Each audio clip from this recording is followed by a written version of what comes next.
make sure it's on the right direction. So what we have on these, we have the little black one that's up there.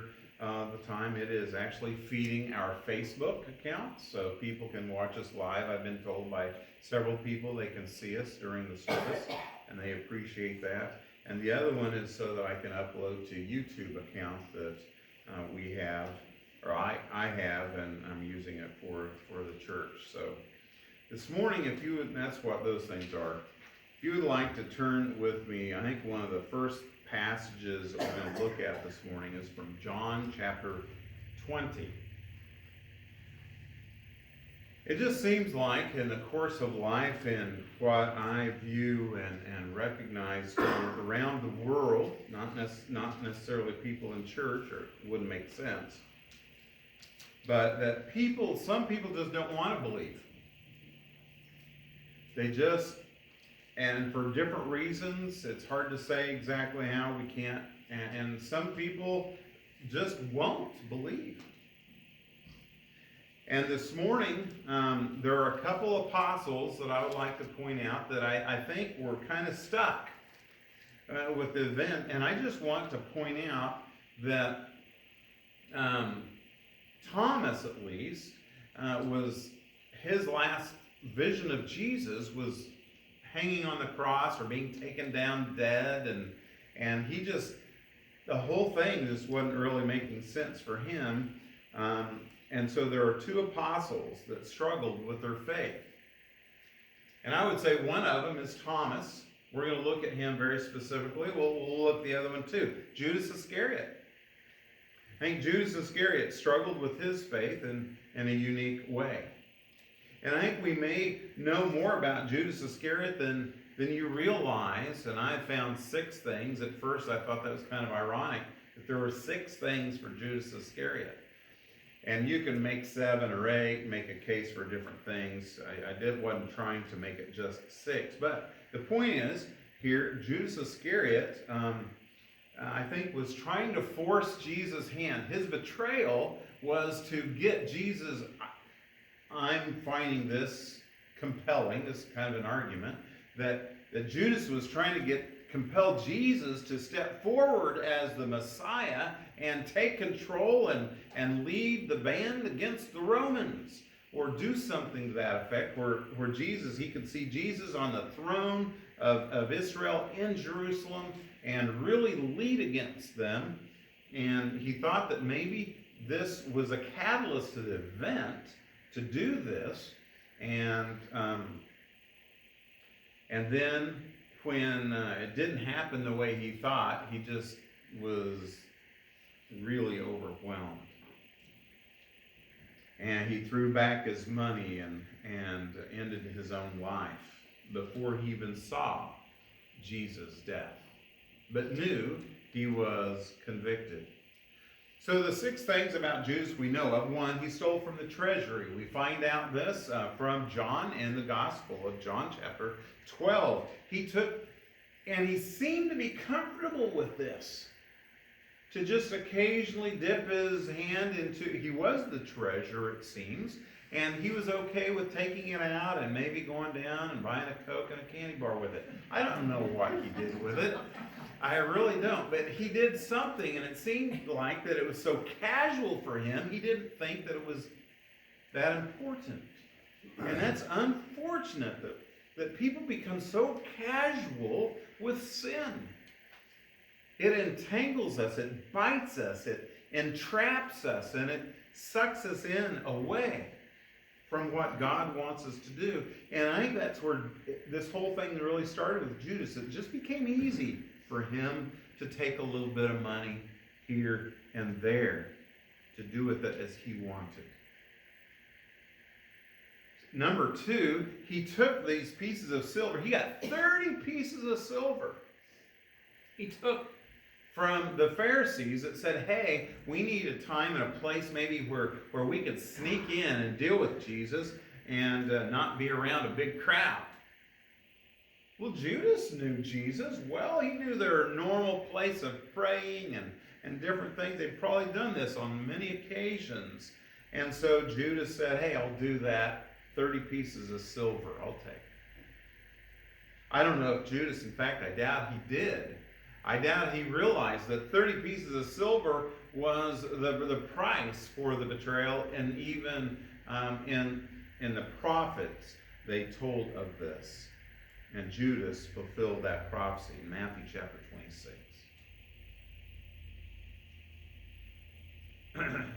He dipped with Jesus at the supper in John chapter 13, where Jesus washed their feet.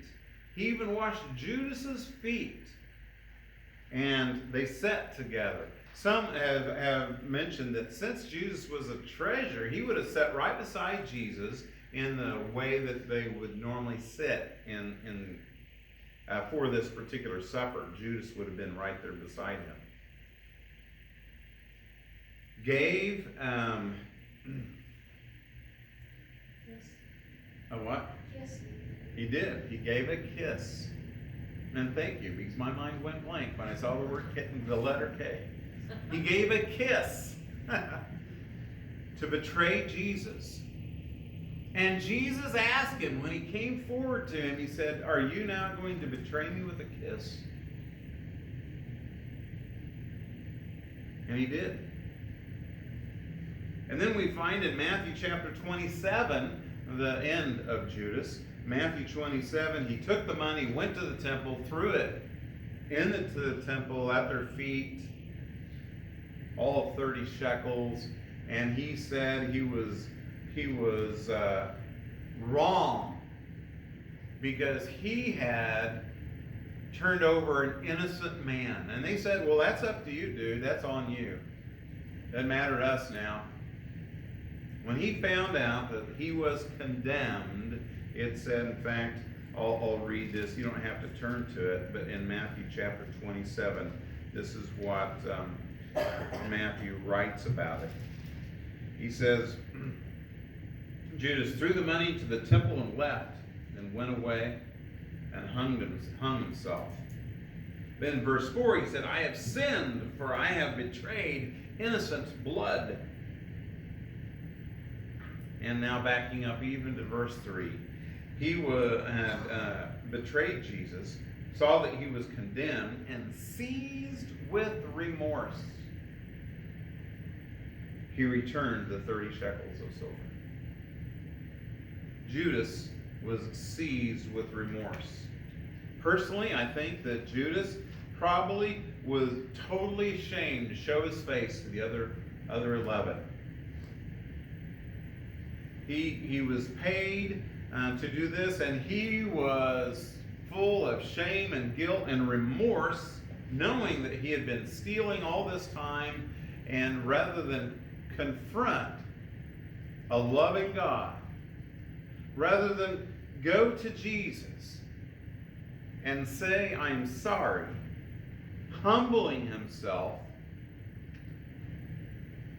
he found a way out that most people would say is truly a bad way to go. Hung himself. He was just overwhelmed with guilt. And I think there's a lesson here to learn that this is where sin, a small sin, taking a little bit of money, can lead to something terribly worse. Obviously, Judas was interested in financial gain, or he hadn't been doing that, what he was doing. And then it ended up leading to his own death. Well, he was one. I think Thomas was similar, but the whole thing, was very different.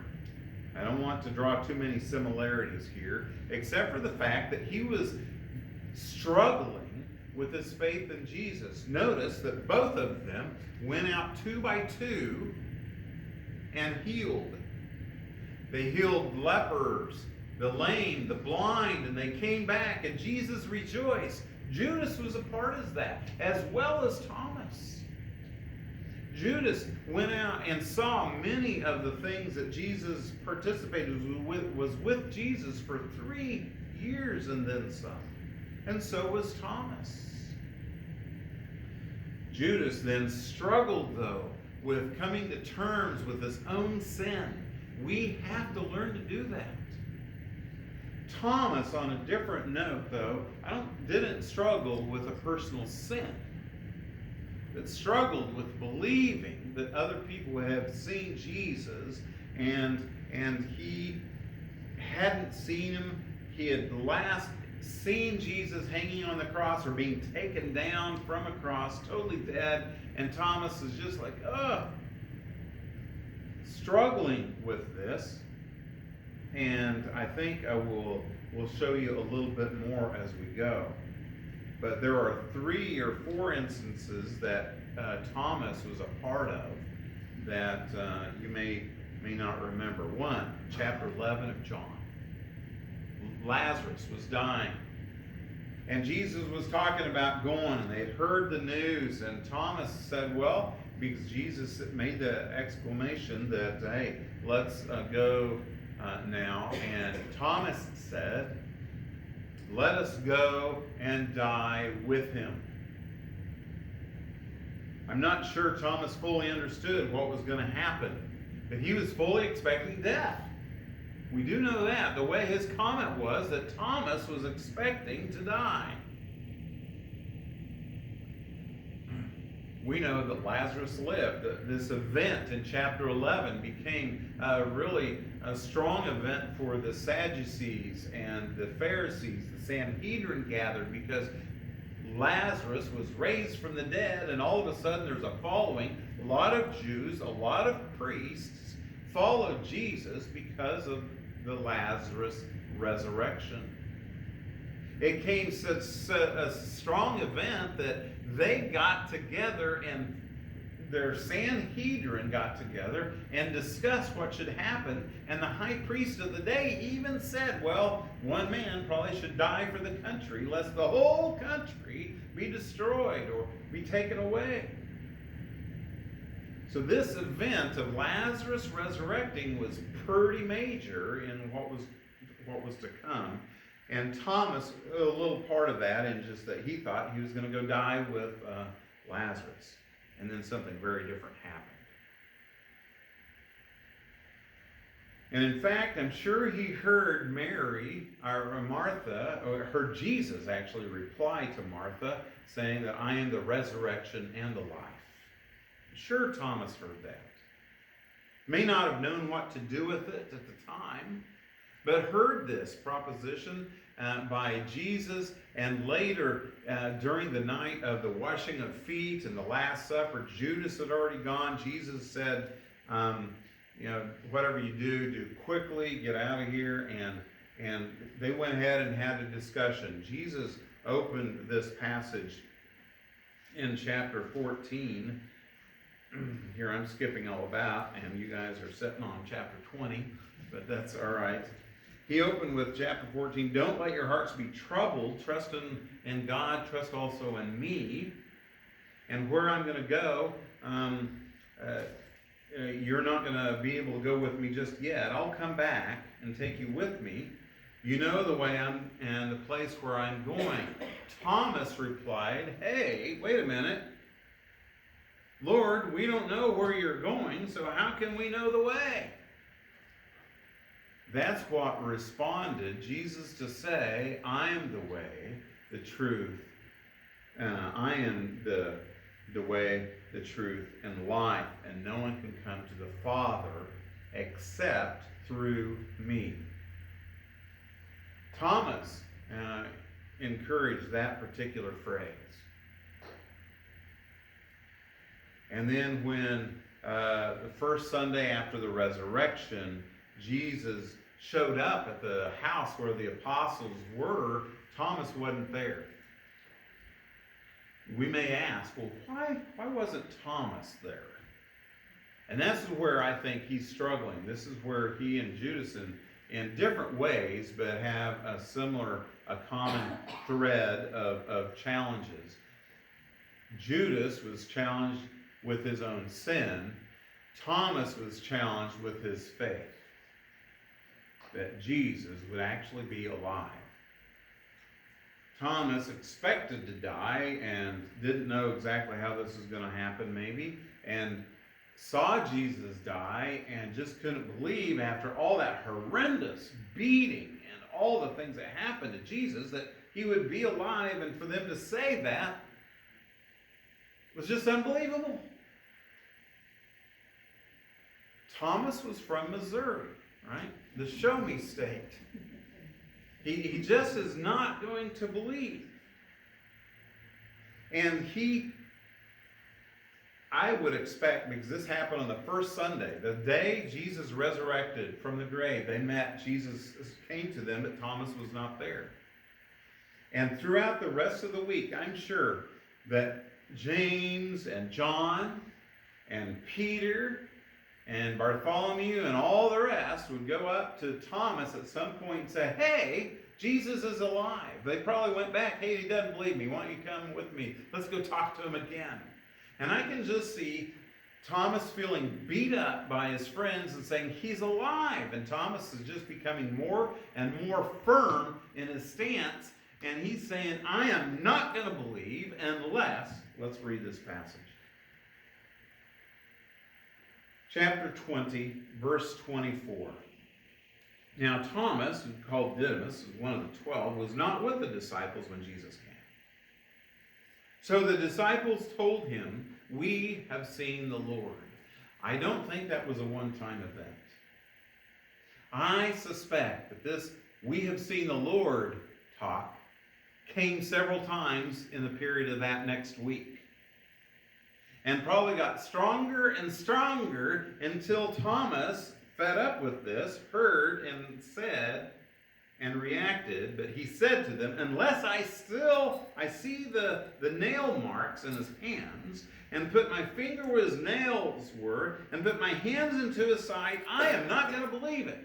So shut up about it. This is dumb. I saw him die. You know, I could just see him getting really riled up. I could see how people get this way about something. I'm not going to believe it. Nothing you can say can change my mind.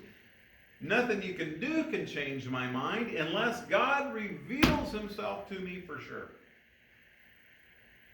And a lot of people are that way.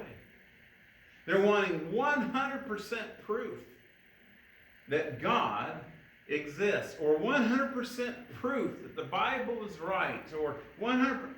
We can't live with 100% proof of everything. We live in a world where we trust others. We trust all kinds of people for all kinds of reasons. We can't live with and expect to have 100% proof. It will not be given us. But that's what Thomas was asking. I want to know, I want to see, I want to touch, and I'm not going to believe it until this happens. Verse 26, a week later, his disciples were in the house again. And Thomas was with them, and though the doors were locked, Jesus came and stood among them and said, peace be with you. Jesus knew what was going on, and he directly went to Thomas and said, Thomas, put your finger here. Put your hand, reach out your hand and put it to my side, he says. Stop doubting and believe. Oh my. And Thomas's reaction was, I don't think it said it, but I know it doesn't say it. But I can just see Thomas just getting down on his knees and saying, my Lord, my God. Being humbled and recognizing that Jesus has power over death, has power over all things, and he is alive and well. And I can see Thomas just crying. But Jesus says, because you have seen me and you believe, blessed are you, you've seen me, and here I am. You've touched, you've felt, you've seen. But he said, blessed are those who have not seen and have believed. And that's most of Christendom. We don't get the luxury of 100% proof. We don't get the luxury of having touched Jesus, shaken his hand or given him a hug. We don't get that. How many people, let me ask, how many people, and I would ask that you raise your hand, grew up in a home where you went to church pretty regularly? You felt like your home was a Christian home. Okay, quite a few of you. But want to recognize most of the world out there didn't grow up in that luxury. Most of the world now especially didn't grow up in a place where their parents were talking about Jesus or read to them the Bible or took them to church. They don't get that. And they probably didn't know about Jesus. They haven't heard about him, and they may not even been asked to come to church. Most of us here, I think, with that response, even we recognize that most of us are here because we have been part of the church pretty much all our lives. But we need to reach out to people that haven't had that luxury. Because if we don't, they may end up in hell. They will end up in hell without us sharing the gospel, without them receiving Jesus, one way or another, however that may happen. But some of them are real stubborn about it. Some of them are really, their back is stiff. They're not going to bend. They want that 100% proof. Like Thomas. But I would like to share with you some things that you don't have 100% proof about. That we can help people understand that we live in a world where we believe, we accept, we have faith without 100% proof. And I think it would be kind of goofy for us maybe to say, well, I go to sleep every night. I don't worry about my husband or my wife stabbing me in the back. But I mean, the reality of it, we don't have 100% proof of that they wouldn't. But nonetheless, we do go to gas stations and buy gasoline. We don't test the gasoline every time we go. We don't test it, make sure that it's exactly what they say, or we're not measuring it. We're trusting the machine that measures it for us, counts out how much cash or money we have to pay for. We don't go to the restaurant and say, I need to have someone taste test the food. We're not testing it for poisons and for other things. We trust that they deliver us food that is okay to eat. We may not like the flavor, but it's not dangerous. We're assuming we believe that. You're sitting in the chair where you are without you didn't stand on the cushion or test it out and make sure it was going to work before you sat in it. I was actually teaching and preaching in a church one time. A family sat down and they were in the middle of the service, the bench fell up. They're like, okay. That made them second guess all sorts of things, I'm sure. But here's the one where all of us, I think, we're all alike, and this is where I think we can drive this home.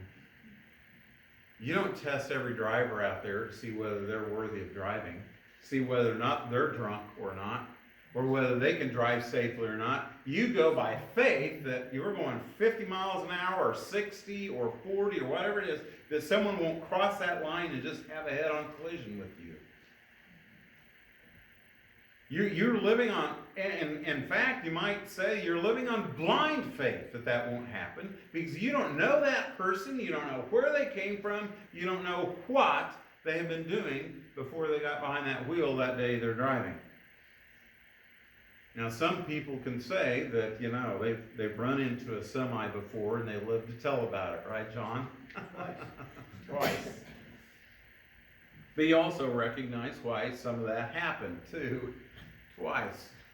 At least one time. Yeah, okay. The second time, I don't know why it happened. Okay. I just drove straight in the side But this accidents happen, and we call them accidents, and we do trust. We have this trust of other drivers out there that they would be careful. But some people just don't. And, we have to live with those consequences. We blindly trust airplanes, bridges, government. We don't investigate or inspect or scour every decision or every instrument on these things. We assume that they will work out. You're stretching it to the government. Well, yeah, I am. But we don't scour every little thing. But we need to recognize the difference between believing and trusting. Believing is, I believe in the facts. Okay, this is good. He engineered it correctly. That is the facts. I believe in that. The trusting in that is saying, okay, he engineered it, I'm willing to go up in it. He engineered it, I'm willing to fly in it. Okay, they engineered it, put it together, I'm willing to go in that thing or do that event.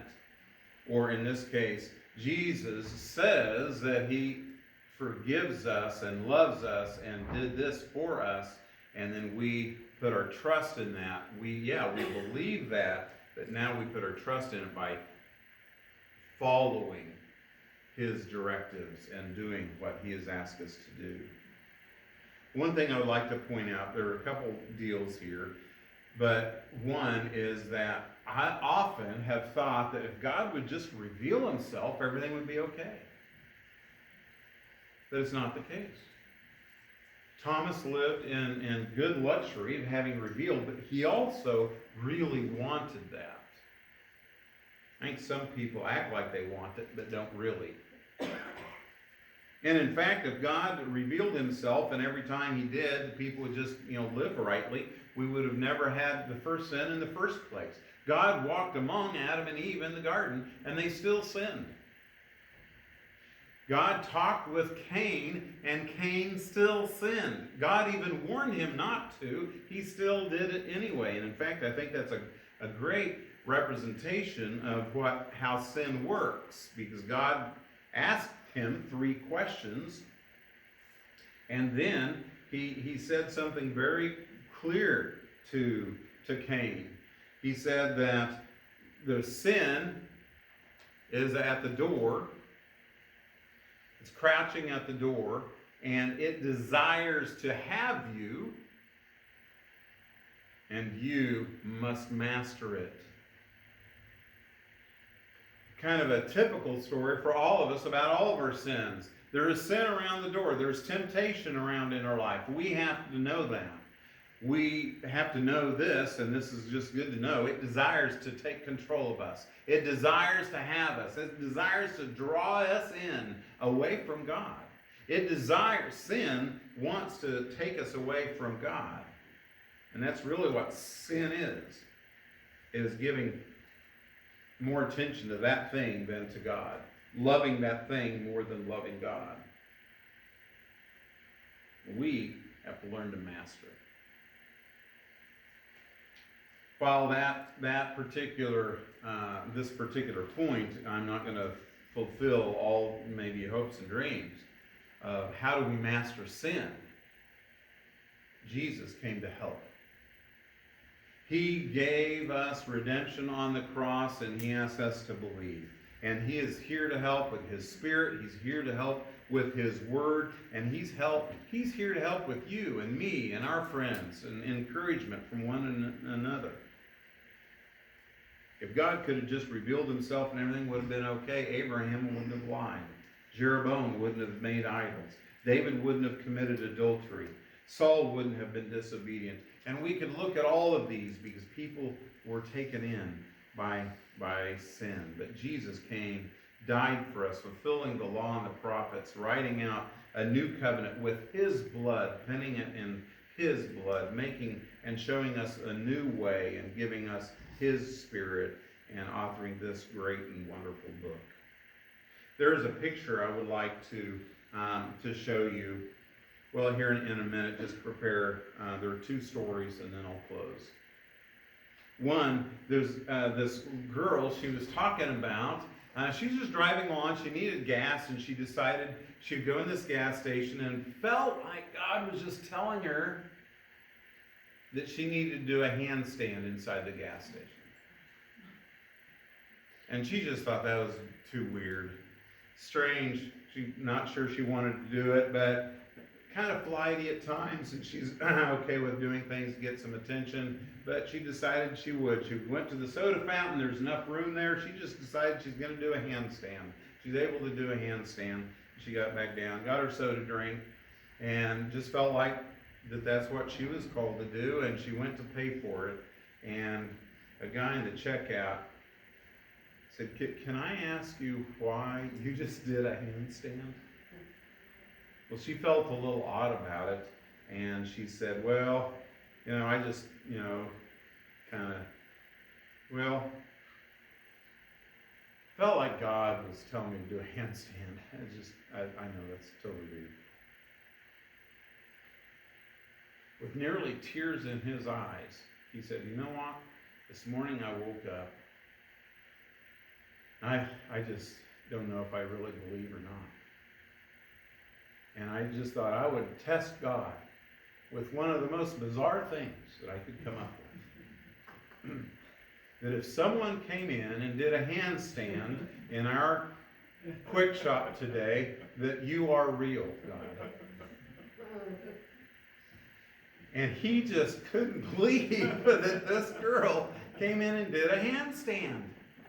It was just like, for him, I don't know the rest of the story on his part, but she felt like she had done the right thing, and she was rather excited to tell this story to others. I told you there was a picture. There's this picture. We were going on a trip with a friend of ours, two friends, Randy and her brother, Richard and Kibby were with us. And we came around this corner, and we saw this bridge across the way. We were about a half a mile from it, and this is kind of more zoomed in. This is called the Leadville Bridge outside of Leadville, Colorado. And when we came around this bend and Kibby saw this bridge, she started panicking. "I can't go across that bridge. There's no way. We're not going to go across that bridge, are we?" And I honestly didn't know. This is the first time I've been around the corner. And I said, "It looks like we are." And the problem was that she had come to find out that there wasn't anything from top holding it up. She only saw the bottom thing, and from the distance we were, it didn't look like there were any guardrails. She told us she was she was in a full panic mode and not willing to go across that bridge. But in the end, she